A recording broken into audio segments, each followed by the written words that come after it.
Alright, here's a quick update on the 84 Mazda project.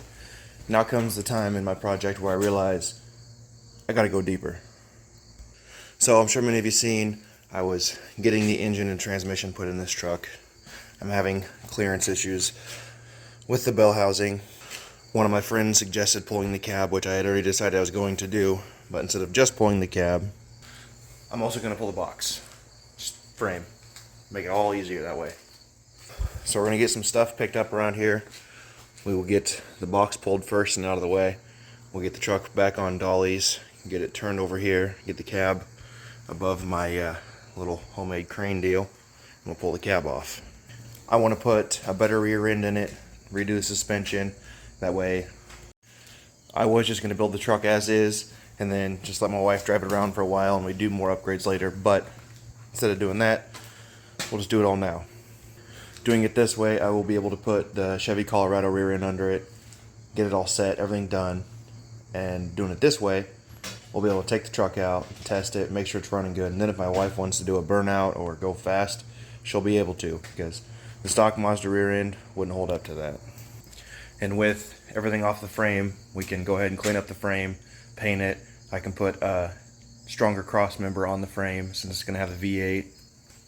It'll give me more room to run all my fuel lines, see where everything needs to go, redo the whole brake setup.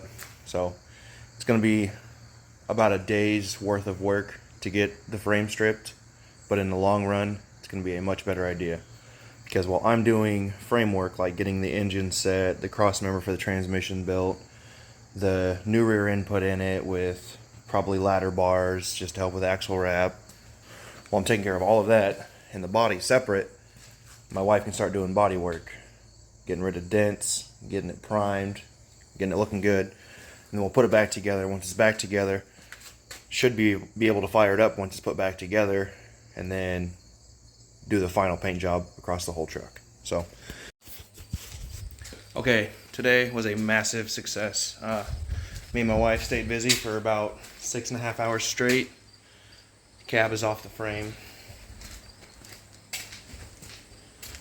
The box is off the frame. The frame is washed. It's on jack stands. And the motor's set. It's just sitting there, nothing's bolted. It's awesome. Can't wait to keep staying busy and get this thing knocked out, and by this time next year have a badass truck out ripping around. Anyways, not a whole lot of more updates than that. I think I'm gonna start doing my videos separate. I'll have this video and then I'll also post a time lapse of today. So if you want to see the time lapse, it'll be posted after this or before this, whatever order I post them in, I don't know. But thanks for watching. Hope you guys have a good day, and stay tuned for more progress. We're going to be staying a lot busier, so you have more updates as time go on.